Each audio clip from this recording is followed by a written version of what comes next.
Hola, ¿cómo les va? Una vez más en el barro, pasaron ya las elecciones, eh, pasó el acto de la Plaza de Mayo y nos encontramos con alguien muy conocido en este espacio, yo diría que casi es nuestro intérprete del oficialismo de cabecera, Fernando el Chino Navarro, y la verdad que más que nunca es la persona justa para conversar, o una de ellas, porque él es dirigente de un movimiento social, de los oficialistas y de los que más movilizan, el movimiento Evita, y esa parte funcionario de jefatura de gabinete, eh, y su trabajo consiste en la relación entre la Casa Rosada, la jefatura de gabinete y el Congreso de la Nación, donde se supone que ahora va a entrar un proceso de coordinación del diálogo, la búsqueda de consensos, etcétera, etcétera. Fernando Chino Navarro, ¿cómo estás? Gracias por recibirnos una vez más. Un gusto, ¿cómo te va? Saludos para tu equipo y tu audiencia. La verdad que siempre es un placer hablar con vos. Chino, ¿nació el albertismo en la Plaza de Mayo? No, no. No, lo que empezamos es otra etapa. Tuvimos 2 años, de los cuales el 90% estuvieron signados por la pandemia, que generó la crisis política, económica, social, sanitaria más grave de la Segunda Guerra Mundial a la fecha en el mundo. Y a Argentina le pegó triple, porque venimos con una crisis estructural, más Macri, más la pandemia, nos dejó, si estábamos en el agua hundiéndonos, cuando llegamos al 2019, la pandemia nos llevó al fondo del río. Y para ser justos en el análisis y no poner todo blanco sobre negro, Macri no encontró un bote que estaba espectacular, tenía problemas, ¿no? Digo siempre, Macri no inventó ni la inflación ni la pobreza, por dar dos referencias, pero todos coincidimos que las agravó considerablemente, pues podemos diferir las causas. Y la pandemia nos terminó de hundir del todo.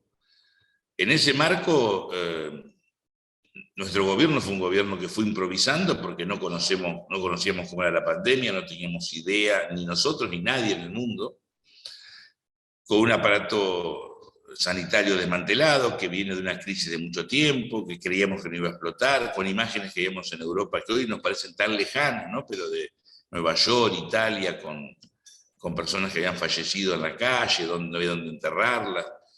Y todo eso nos generó mucho miedo, fuimos a la cuarentena, tratando de preservar la salud, paralelamente cuidar la economía, cosa que era muy difícil.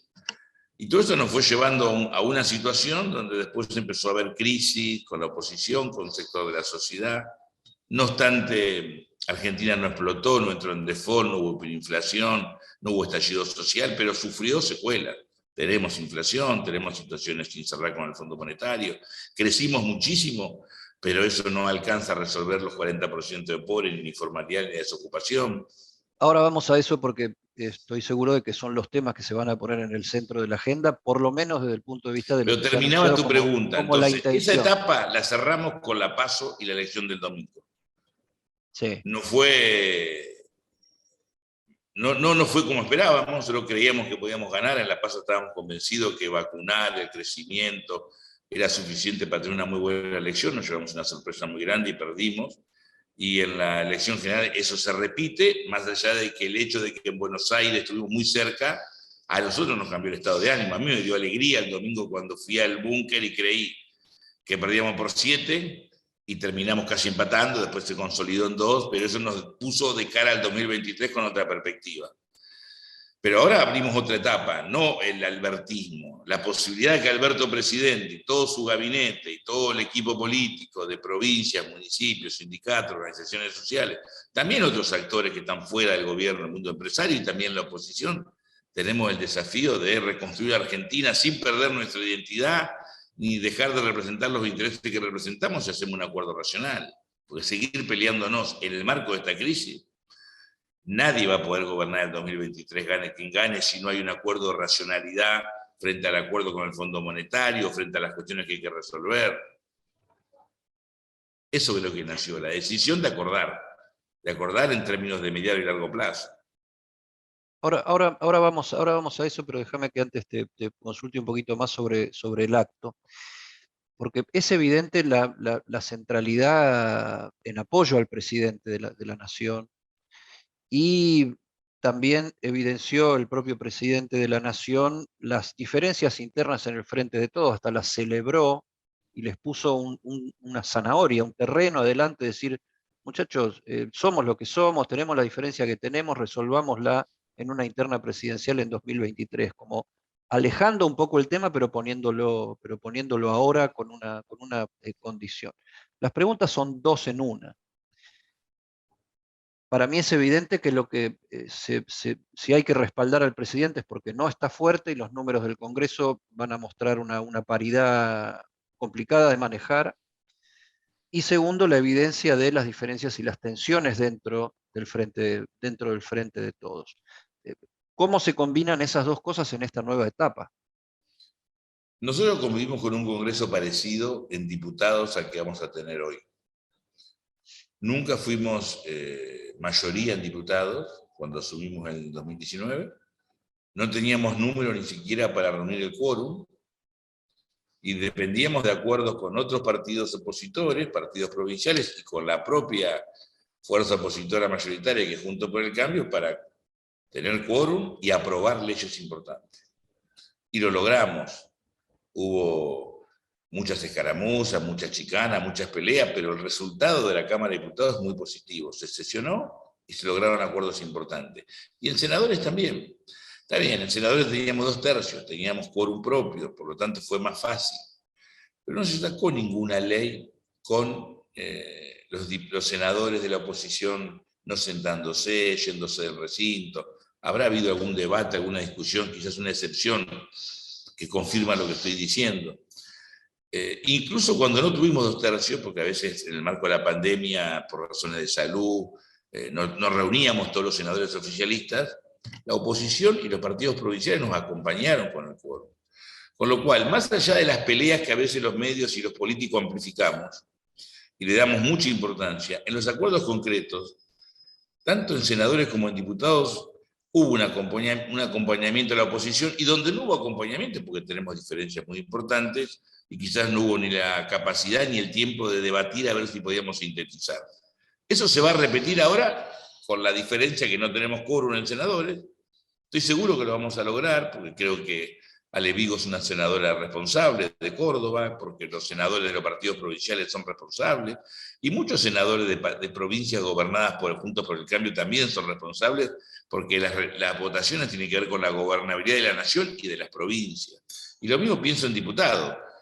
Pero el resultado no es malo de última, porque nos obliga a bajar los decibeles, a ser más humildes, a escucharnos todos, y buscar acuerdos que les sirvan a los argentinos primero, y después a la política, porque si priorizamos acuerdos que les sirvan a la política y no les sirvan a los argentinos, esos acuerdos es medio de morondanga, medio que es falopa, digo, trucho, como dicen los pibes. Tenemos que ir a un acuerdo esencial que le resuelva la vida a los argentinos.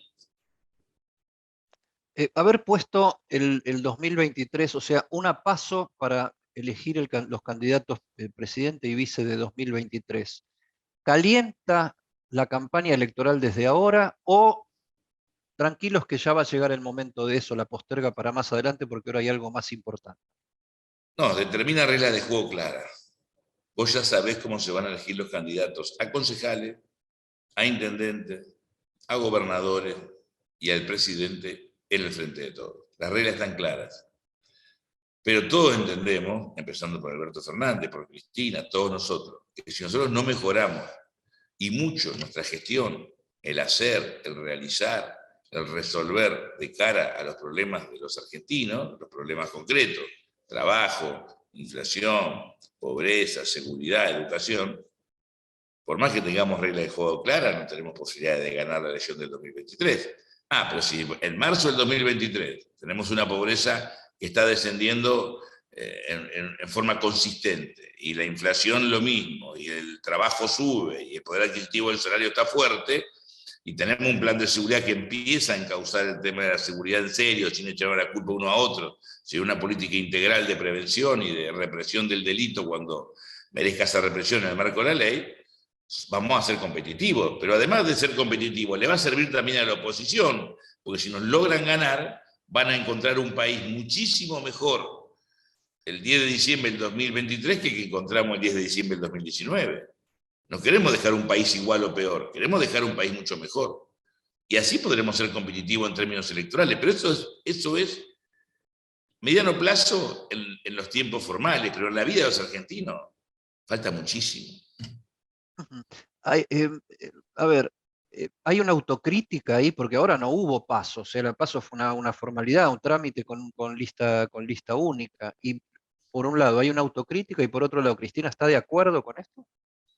Cristina está de acuerdo, todos estamos de acuerdo, y es una autocrítica, pero más que una autocrítica a la no paso de la elección pasada, es una autocrítica al no funcionamiento institucional del Frente de Todos.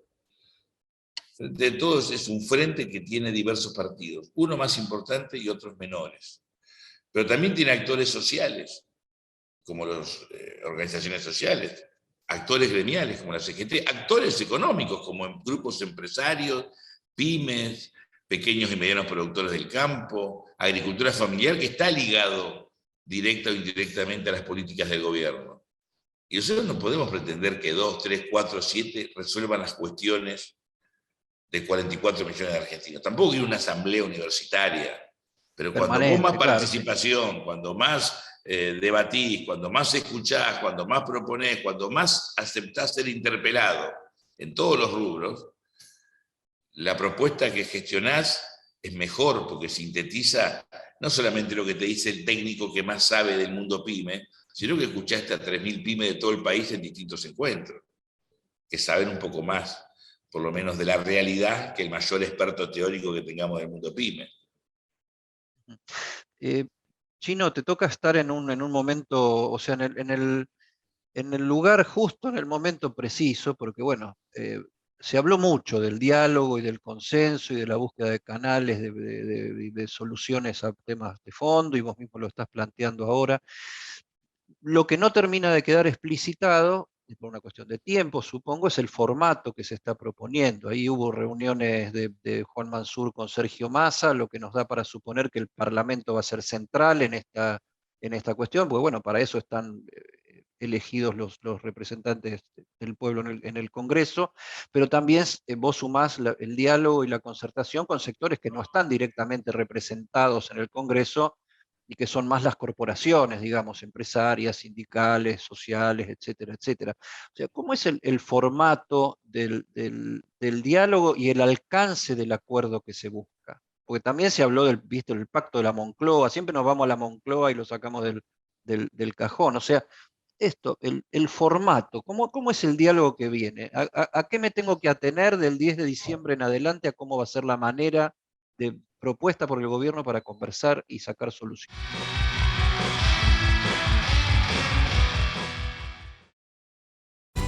En la Ciudad Autónoma de Buenos Aires, vivir mejor es ley. Legislatura de la Ciudad Autónoma de Buenos Aires. Ahora con cuenta DNI podés enviar y recibir dinero directamente con tus contactos de teléfono. Así de simple. Cuenta DNI. Banco Provincia.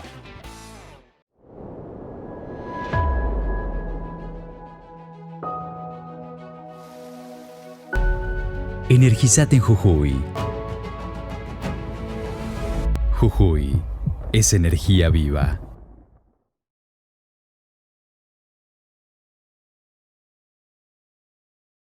Tomando las palabras del propio presidente, que las recalcó ayer en un discurso más eufórico, porque esa plaza te invita a la euforia, al entusiasmo, y lo dijo también en su discurso grabado el domingo a la noche, va a haber un envío de un plan económico plurianual al Congreso, donde se va a discutir con toda la oposición, ley que fue aprobada en el 2020, donde se determinó que cualquier acuerdo con el fondo debe ser discutido en el Parlamento. Ese plan económico plurianual está ligado al acuerdo que gestionemos con el fondo. Esa es una instancia que, si bien participan senadores y diputados, es muy razonable que también allí se articule la presencia de gobernadores, intendentes y de actores de la sociedad civil, empresarios, sindicatos, organizaciones sociales. Después tenemos otro ámbito, que yo te dije que te invité a una reunión y no te invité porque nunca se hizo,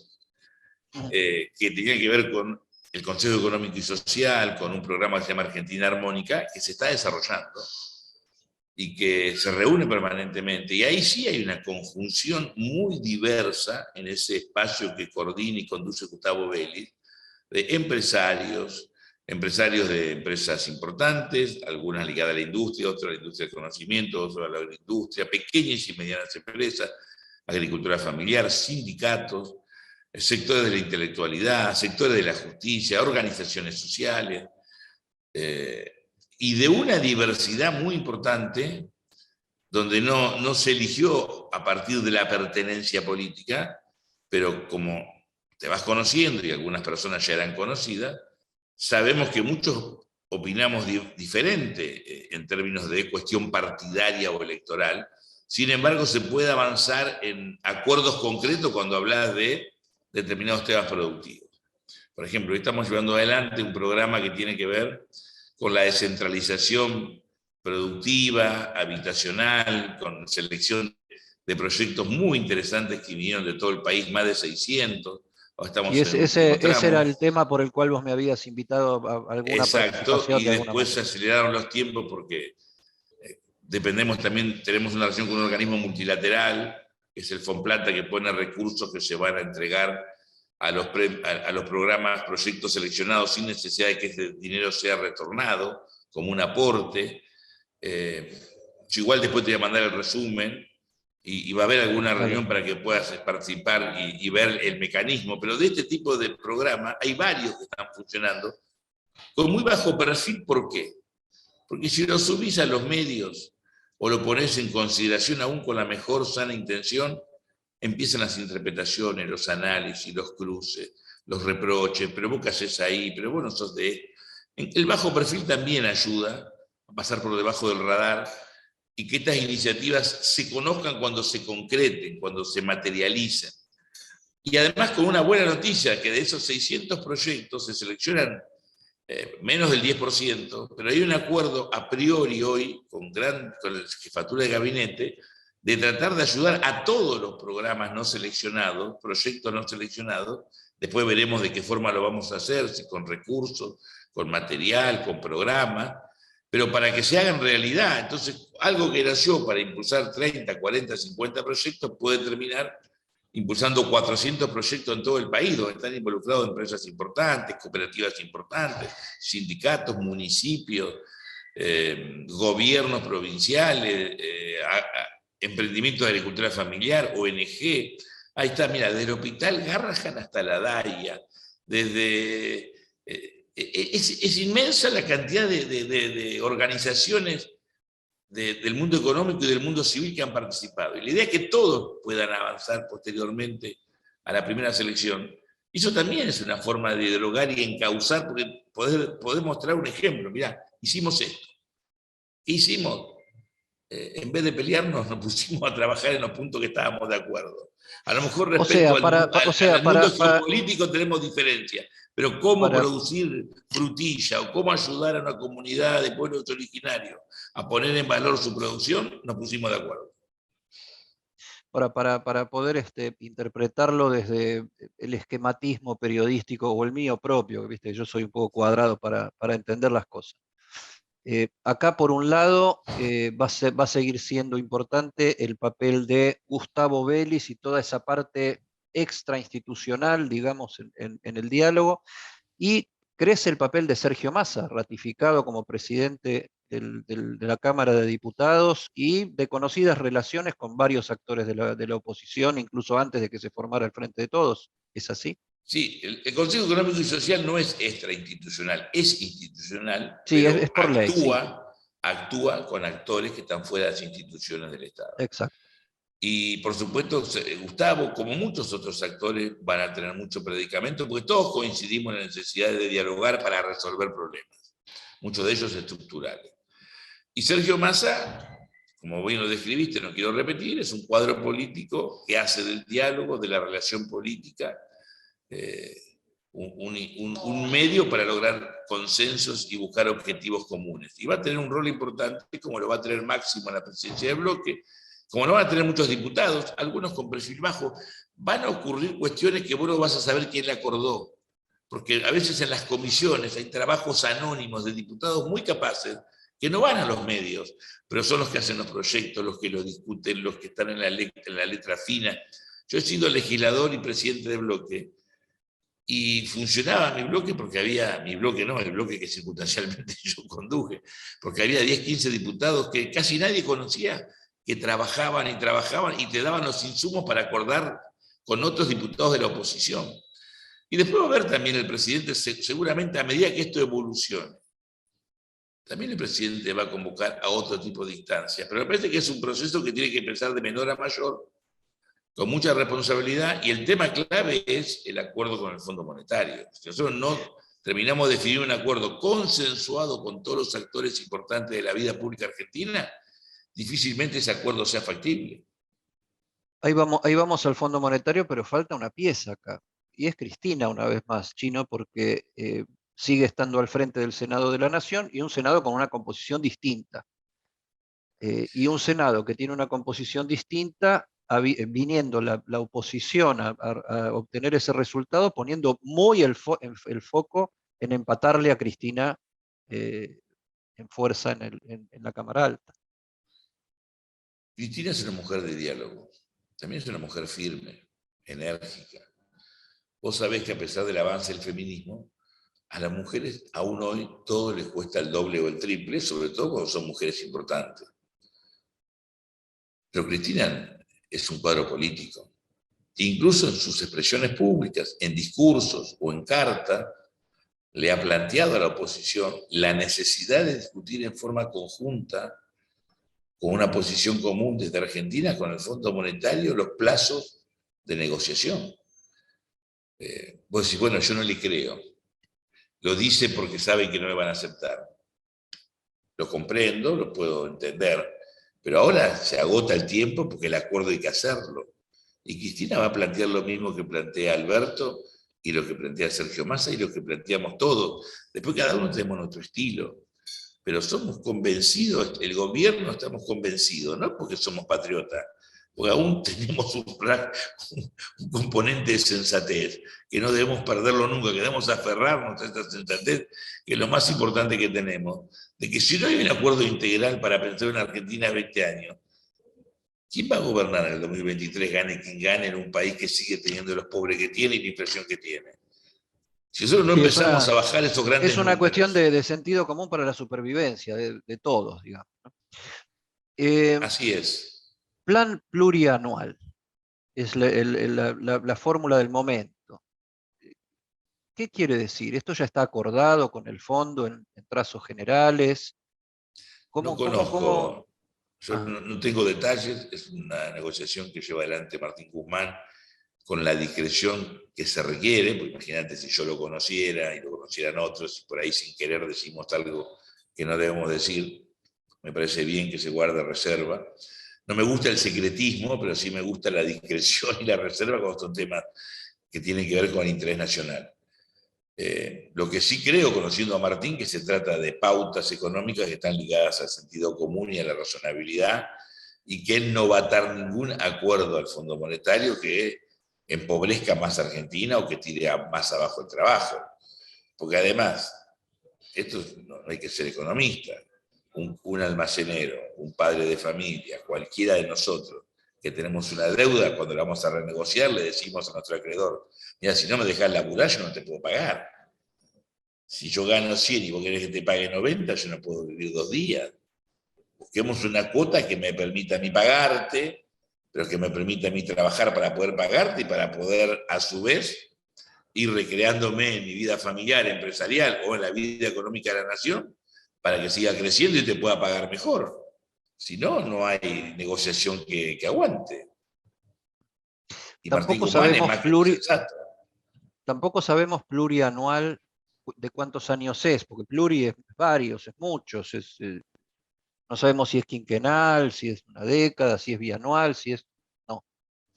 Esperemos un poco, yo estoy tan ansioso como vos. Tengo algunos datos, pero como no los tengo confirmado, y si, para serte sincero, tampoco te los diría porque quiero ser excesivamente prudente. Pero se va a resolver de acá a fin de año, no estamos hablando de acá al 2023. Nosotros tenemos que cerrar la Y ya negociación. con el nuevo Congreso, con la nueva composición. Exacto. Un tema que tiene que ver con esto, ayer la entrevistábamos a Fernanda Vallejos, que es diputada nacional, para los que no lo saben, que este fin de semana, a tono con la fecha del Día de la Soberanía, el fin de semana largo, están lanzando una corriente de opinión interna dentro del Frente de Todos que se llama Soberanos, Soberanks, no sé cómo se dicen las palabras cuando tienen X en el medio por el tema este del lenguaje de género, y que por un lado dice Fernanda Vallejos que a Cristina le gustó el nombre, o sea que le consultaron, Alicia Castro, está también Amado Vudú, está Gabriel Mariotto. Y lo que dice Fernanda Vallejos es, en medio de esta situación, es que el acuerdo con el Fondo Monetario debería ser plebiscitado, o sea, en un plebiscito.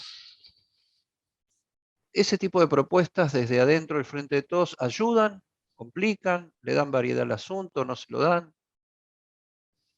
No lo sé. No. Me entero por vos, lo voy a pensar. Todo depende del momento histórico, depende de las circunstancias, de los tiempos que tengas, de la intencionalidad con que vos plantees el plebiscito, aunque el plebiscito es un instrumento. A mí, a priori, todo lo que sea consultar, involucrar a la sociedad civil, hacer la parte en los debates, me gusta.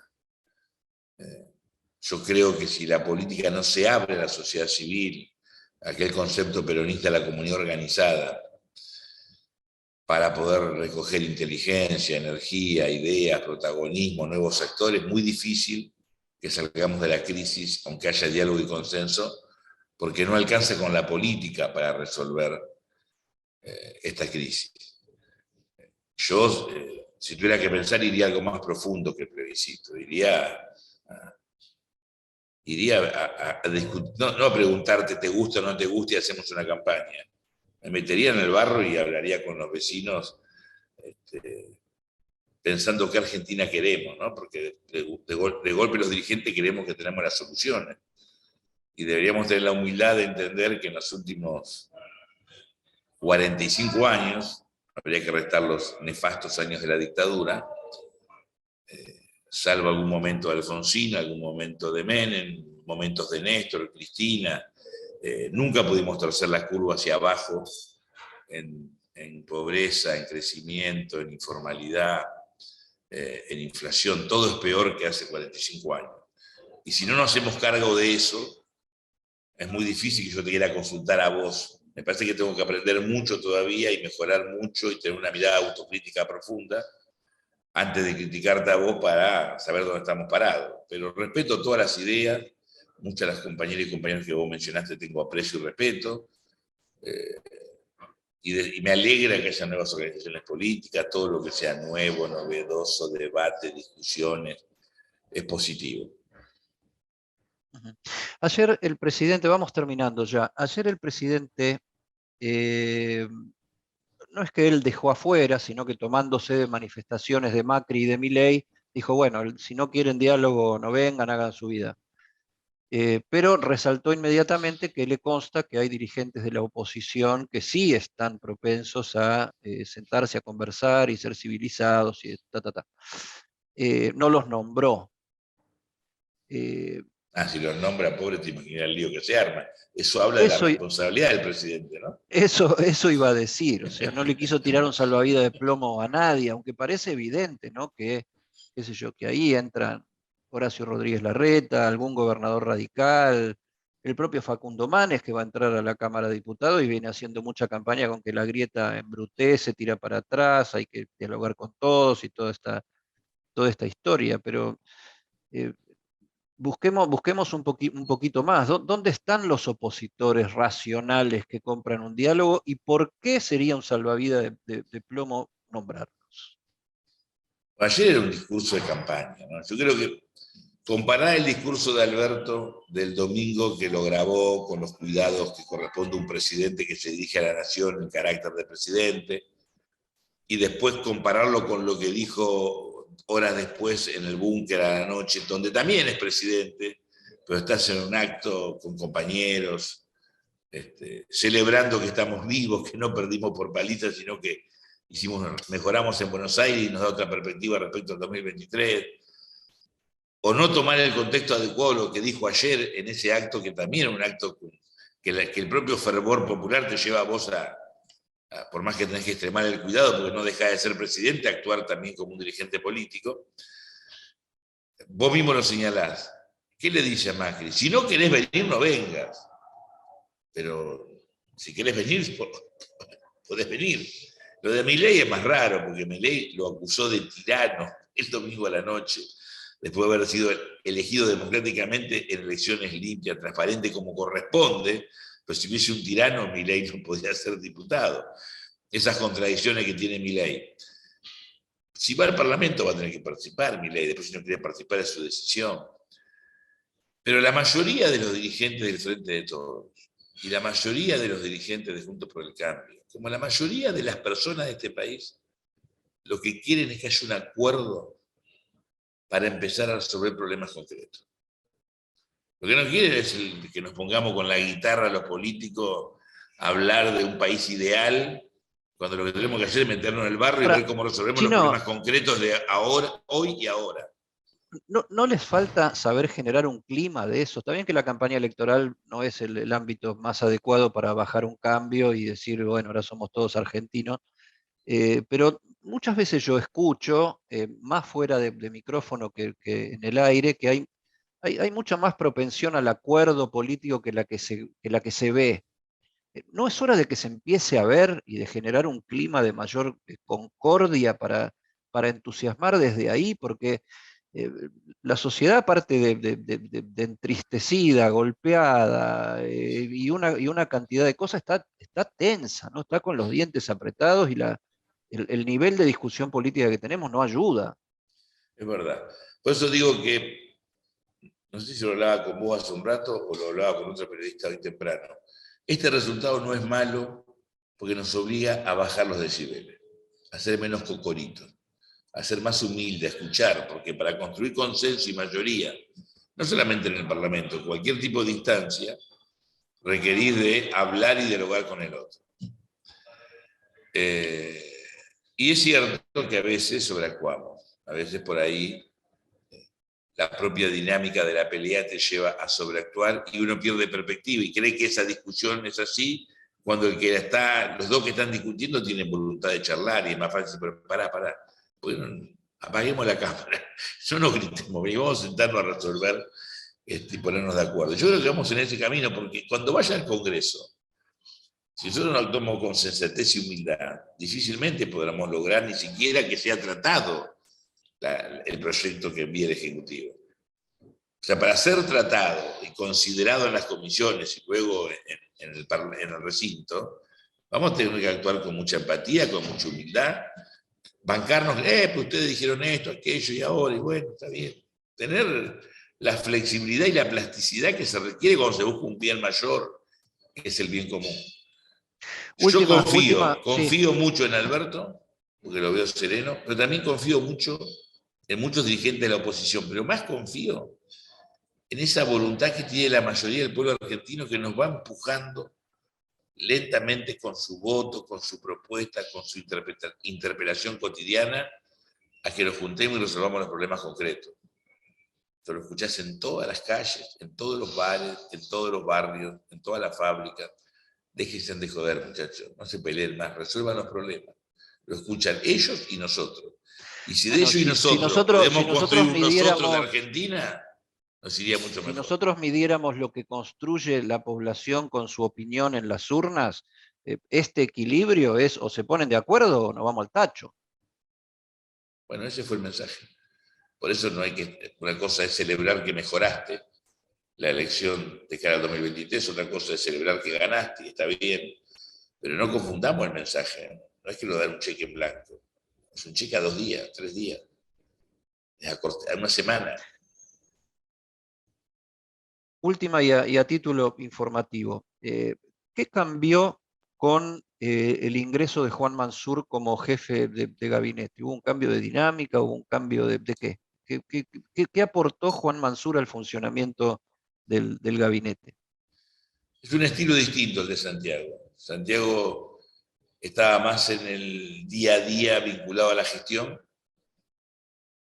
en la peor pandemia además, ¿no? Porque no es este mismo momento que entró Juan, que el que tenía Santiago cuando no sabíamos para dónde iba el mundo ni el país.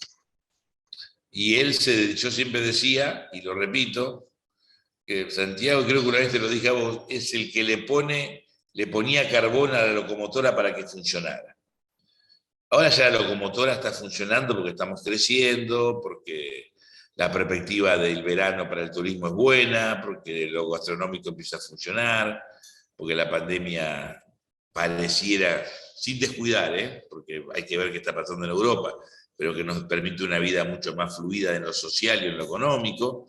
Entonces Juan tiene la posibilidad, con un estilo, el lunes me llamó 6:15 de la mañana.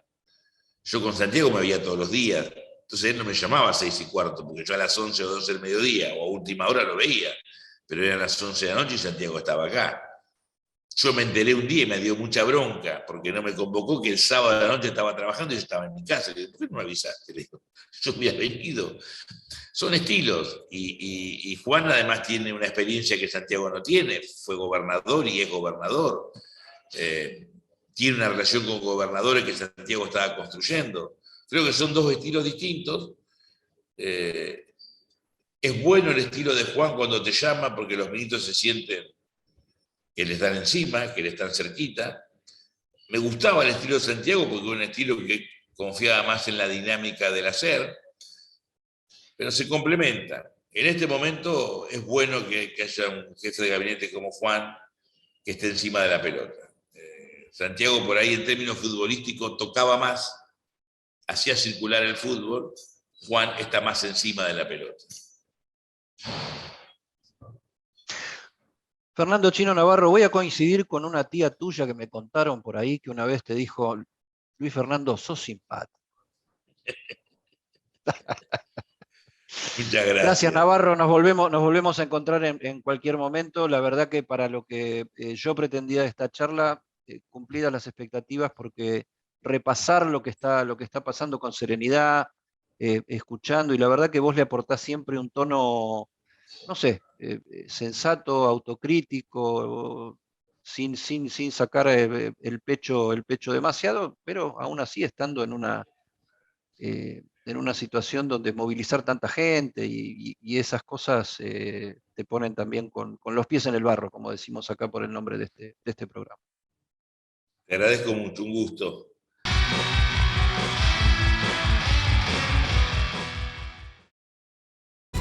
En la Ciudad Autónoma de Buenos Aires, vivir mejor es ley.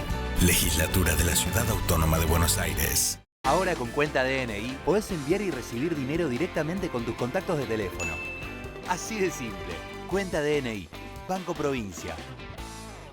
Señoras y señores, aquí estamos en este hermoso estadio para el arranque de este campeonato. Cuando relato me meto de lleno, busco transmitir emoción. Trato de correr, de llegar a todas, como lo haría cualquiera de ustedes.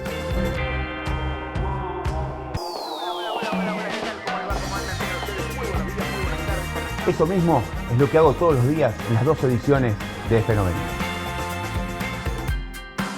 F90, de lunes a viernes. Por ESPN.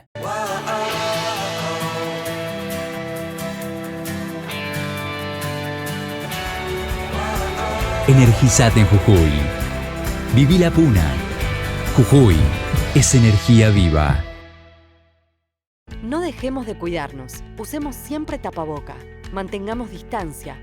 Elijamos espacios abiertos. Ventilemos lugares cerrados. Para más información, entra a buenosaires.gov.ar/coronavirus. Cuidarte es cuidarnos. Buenos Aires Ciudad.